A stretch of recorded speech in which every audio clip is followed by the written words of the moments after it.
अस्सलाम वालेकुम students. First year बेटा, आज हमने स्टार्ट करनी है kinetic molecular theory of gases. Kinetic molecular theory of gases actually gases की मूवमेंट से रिलेटेड है। काइनेटिक मीन मूव करना, तो मूव करने से रिलेटेड गैसेस के मॉलिक्यूल्स जब मूव करेंगे तो उससे रिलेटेड जो कुछ रूल्स होंगे, रेगुलेशंस होंगे, उनको हम काइनेटिक मॉलिक्यूलर थ्योरी में स्टडी करेंगे। बर्नौली ने 1738 में kinetic molecular theory of gases को पेश किया। क्लॉजियस ने 1857 में, तकरीबन एक सदी के बाद, इसी काइनेटिक मॉलिक्यूलर थ्योरी को यूज़ करते हुए उसने काइनेटिक इक्वेशन डिराइव की। और काइनेटिक इक्वेशन से उसने बहुत सारे जो गैस लॉज हमने पढ़े हैं उनको डिराइव कर दिया। फिर इसको मज़ीद एलाबोरेट किया गया, मज़ीद इसमें डिस्कवरीज़ हुई, इसमें बोल्ट्जमैन आया, उसने ये स्टडी किया कि गैस मॉलिक्यूल्स में एनर्जी किस तरह से तकसीम हुई होती है। तो ये कुछ डिस्कवरीज़ हैं, इनको आपको याद करना है कि आपको ये पता हो कि कौन सी चीज़ किसने पेश की। जो इम्पोर्टेंट फंडामेंटल प्रिंसिपल्स हैं about kinetic theory of gases, उसको स्टडी कर लेते हैं। पहला पॉइंट ये है कि हर गैस में बहुत सारे छोटे छोटे पार्टिकल्स होते हैं जिनको आप मॉलिक्यूल्स कहते हैं। ठीक है, कुछ गैसेस ऐसी हैं जिसमें मोनोटॉमिक मॉलिक्यूल्स होते हैं, जैसे कि हीलियम, नियॉन, आर्गॉन। कुछ में डायटॉमिक होते हैं, कुछ में ट्राइएटॉमिक। यहाँ तक वो सिर्फ मोनोटॉमिक तक बात कर रहा है। जितने भी मॉलिक्यूल्स होंगे गैसेस के, वो रैंडमली मूव कर रहे होंगे। कोई लेफ़्ट जा रहा है, कोई राइट जा रहा है, कोई ऊपर जा रहा है, कोई नीचे जा रहा है। इसको कहते हैं haphazardly. The molecules of gas move haphazardly. अब जब वो इधर उधर घूमेंगे, मूव करेंगे, तो वो एक दूसरे के साथ भी कोलाइड करेंगे, कोलाइडिंग अमंग देमसेल्व्स।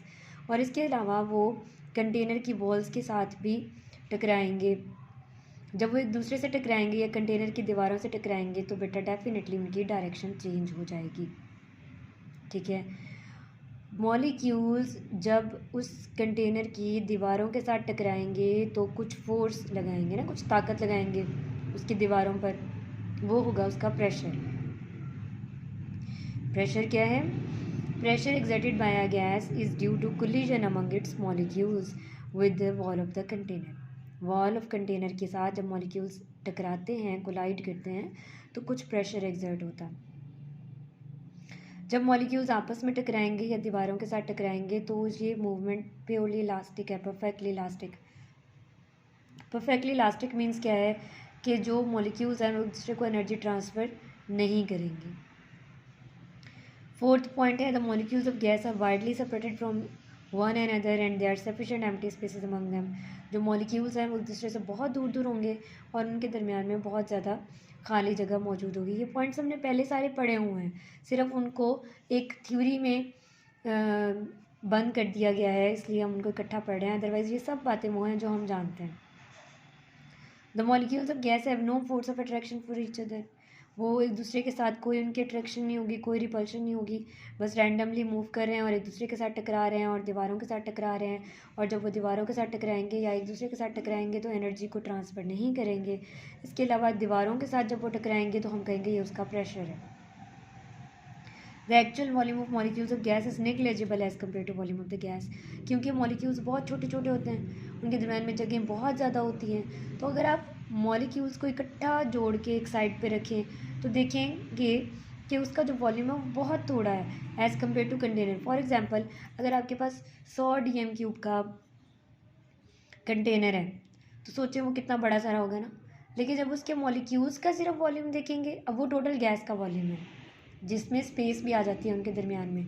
लेकिन अगर आप सिर्फ मॉलिक्यूल्स का वॉल्यूम देखेंगे, छोटे छोटे मॉलिक्यूल को इकट्ठा करके देखें कि उनका वॉल्यूम कितना बना है, तो वो नेग्लिजिबल होगा। फॉर एग्जांपल, अगर 100 dm³ में पूरी गैस है तो हो सकता है उसमें से सिर्फ और सिर्फ 10 dm³ गैस के मॉलिक्यूल्स का वॉल्यूम हो और बाकी सारी खाली जगह मौजूद हो। The motion imparted to the molecules by gravity is negligible as compared to the fact of contained collisions among them between them. तो इसमें क्या है कि जब आप मॉलिक्यूल्स देखते हैं तो वो आपस में टकरा रहे होते हैं, उनकी जो फोर्स ऑफ ग्रेविटी है वो नेग्लिजिबल होती है। इसीलिए वजह से गैस के मॉलिक्यूल्स ऊपर की तरफ भी जा रहे हैं ना। अगर ग्रेविटी की स्ट्रांग होती तो मॉलिक्यूल सिर्फ नीचे आते, जबकि मॉलिक्यूल्स ऊपर भी जा रहे हैं तो उन पर ग्रेविटी का इफेक्ट बहुत कम होता है। The average kinetic energy of gas molecules varies directly as the absolute temperature of the gas. तो लास्ट पॉइंट क्या है कि मॉलिक्यूल्स की जो काइनेटिक एनर्जी है वो एब्सोल्यूट टेम्परेचर से चेंज होती है। एब्सोल्यूट टेम्परेचर जैसे जैसे चेंज होगा वैसे वैसे उनकी काइनेटिक एनर्जी चेंज होगी। What is absolute temperature? Kelvin scale पर जो आप टेम्परेचर लेते हैं वो उसका एब्सोल्यूट टेम्परेचर है।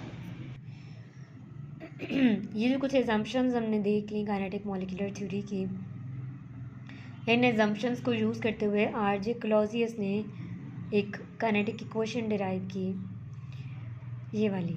अब इसमें वो प्रेशर की बात कर रहा है। एक्चुअली में प्रेशर है क्या? प्रेशर ये है कि जब मॉलिक्यूल्स एक दूसरे के साथ टकराते हैं या कंटेनर की वॉल्स के साथ टकराते हैं तो इन टकराने के दौरान कोलिजन्स की ड्यूरिंग कुछ फोर्स एक्सर्ट होती है कंटेनर की वॉल्स पे। जब मॉलिक्यूल टकराएंगे सारी सी बात है कुछ फोर्स लगेगी ना, उस फोर्स को कहते हैं, जब उस फोर्स को एरिया पर डिवाइड करते हैं तो हम उसको कहते हैं pressure. The force when divided by the area of the vessel given force per unit area the pressure. कब फाइनल फॉर्म काइनेटिक इक्वेशन की हमारे पास ये आ जाती है। डिराइव उसने करना नहीं बताई, मेरे लिए इंपॉर्टेंट नहीं है, हमने नहीं करना, हमने यहीं से इसको याद करना है। P V is equals to 1/3 MnC bar square. देख लेते हैं ये सब चीज़ें क्या हैं बच्चे। P is pressure, V is volume, M is mass of one molecule of the gas. For example अगर आपके पास हाइड्रोजन गैस है तो उसमें बहुत सारे मॉलिक्यूल्स होंगे ना, लेकिन एक मॉलिक्यूल का जो वेट है दैट वुड बी m, मतलब 2। अगर हाइड्रोजन लेंगे तो 2, तो m क्या है? Mass of one molecule of the gas. n क्या है? Total number of molecules. c bar square mean square velocity. अब ये सब चीज़ें तो हमें पहले ही पता थी। मीन स्क्वायर वेलोसिटी थोड़ी सी नई चीज़ है, इसको हम देख लेते हैं। मीन स्क्वायर वेलोसिटी होती क्या है? एक्चुअली डिफरेंट मॉलिक्यूल्स की डिफरेंट वेलोसिटी है। तो आप अगर यहाँ पे सिर्फ वेलोसिटी लगाएंगे तो आप कौन सी वैल्यू लगाएंगे? ज़्यादा वेलोसिटी वाली, कम वेलोसिटी वाली, तो एक कन्फ्यूजन आ जाती है। फिर हम एक एवरेज निकाल लेते हैं। जो एवरेज होता है that is called C bar square mean square velocity. ठीक है, अब यहाँ पे वो क्या कहता है? All the molecules of gas under the given condition don't have the same velocities, rather different velocities are distributed among the molecules. Molecules की मुख्तलिफ वेलोसिटीज़ हैं। To understand it study Maxwell's law of distribution of velocities. Maxwell ने एक law दिया distribution of velocities का, और उसने ये दिया, इसमें क्या है? वो कहता है कि अगर one molecules with velocity C1 and 2 molecule with C2, मतलब डिफरेंट टाइप ऑफ मॉलिक्यूल्स है ना। सपोज एक टाइप मॉलिक्यूल्स की है जिनकी वेलोसिटी एक जैसी है, आप कह देंगे N1 और वेलोसिटी V1।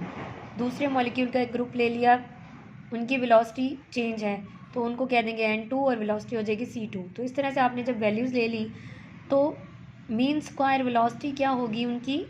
C1 का स्क्वायर, मतलब वो जो सब इंडिविजुअल वेलोसिटीज़ हैं उन सब को स्क्वायर करें और फिर उन सबको जमा कर दें, फिर आप डिवाइड कर दें टोटल नंबर ऑफ मॉलिक्यूल्स पर। ठीक है, N1 N2 N3 को जब आप कंबाइन करते हैं तो total number of molecules N आ जाते हैं। C bar square is the average of squares of all the possible velocities.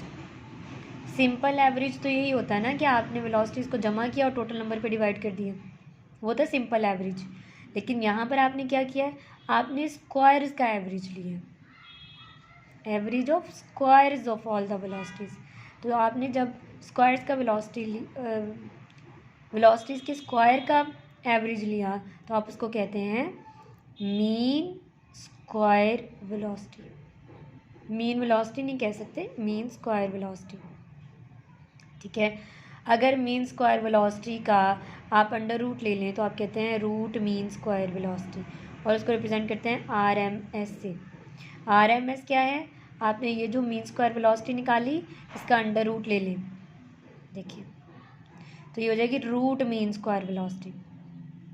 ठीक है बच्चे, रूट मीन स्क्वायर वेलोसिटी का जब एक फार्मूला डिराइव किया जाता है तो हमारे पास ये फार्मूला आता है। ये फार्मूला किस तरह से आया ये देख लीजिए, आपके पास ये थी इक्वेशन। इस इक्वेशन में C बार स्क्वायर को इधर रहने दें और इन सबको इधर ले जाएं। M था mass of one molecule, N था नंबर ऑफ मॉलिक्यूल्स, मतलब इन सब को जब आप इकट्ठा करते हैं तो आपके पास कैपिटल M आ जाता है। इसको कैपिटल M ले लें 3 इधर चला गया 3 PV और यहाँ से m आ गया नीचे। अब जब आपने ये थी मीन स्क्वायर वेलोसिटी, अब जब आपने रूट मीन स्क्वायर वेलोसिटी लेनी है तो आप इसका भी अंडर रूट कर दें और इस पूरी वैल्यू का भी अंडर रूट कर दें। ठीक है, तो ये आपके पास आ जाएगा रूट मीन स्क्वायर वेलोसिटी। और आप ये जानते हैं कि पी जनरल गैस इक्वेशन के according PV is equals to RT, number of mole जब 1 हो तो PV is equals to RT। तो आप PV की जगह पर RT भी लिख सकते हैं, तो आ जाएगा 3RT/m। यहाँ पर देख लें, root mean square velocity is equals to 3RT/m। ये कैसे आया है? एक्चुअली में ये 3PV/m को चेंज करके आया है। 3PV/m कहाँ से आया था? आपने यहाँ से निकाला था। अब इसमें CRMS क्या है? Root mean square velocity, R general gas constant, T absolute temperature, M is molar mass of the gas. अब ये जो इक्वेशन है, equation number 15, it is a quantitative relationship between absolute temperature and the velocities of gas molecules. हम ये कहते हैं कि जब टेम्परेचर बढ़ता है तो काइनेटिक एनर्जी बढ़ती है, ऐसे कहते हैं ना। लेकिन ये जो इक्वेशन है ये हमें ये बताती है कि कितना टेम्परेचर बढ़ेगा तो कितनी वेलोसिटी बढ़ेगी। CRMS वेलोसिटी ही है, तो टेम्परेचर बढ़ाने से CRMS बढ़ता है, ये तो हम पहले ही जानते थे। लेकिन अब हम एक इक्वेशन की फॉर्म में देख रहे हैं कि CRMS is equals to 3RT/m। तो ये क्वांटिटेटिव रिलेशनशिप है between temperature and average velocity. तो according to this equation, higher the temperature of gas greater the velocities. अब इस इक्वेशन से ये जो हमने काइनेटिक इक्वेशन निकाली है, it is called kinetic equation, इससे हमने सारे गैस लॉज भी डिराइव करने हैं, बॉयल्स लॉ, चार्ल्स लॉ, हम इंशाल्लाह कल से वो डिराइव करेंगे। लेकिन यहाँ से लेकर यहाँ तक ये जो सारी वैल्यूज़ हैं इसको आप अच्छे से क्लियर कर लें और इस चीज़ को याद रखिए कि एब्सोल्यूट टेम्परेचर और CRMS का क्वांटिटेटिव रिलेशनशिप क्या है, रूट मीन स्क्वायर वेलोसिटी क्या है और मीन स्क्वायर वेलोसिटी क्या है। ये मीन स्क्वायर वेलोसिटी है, जब आप इसका अंडर रूट ले लेंगे तो रूट मीन स्क्वायर वेलोसिटी हो जाएगी। रूट मीन स्क्वायर वेलोसिटी का ये फॉर्मूला है।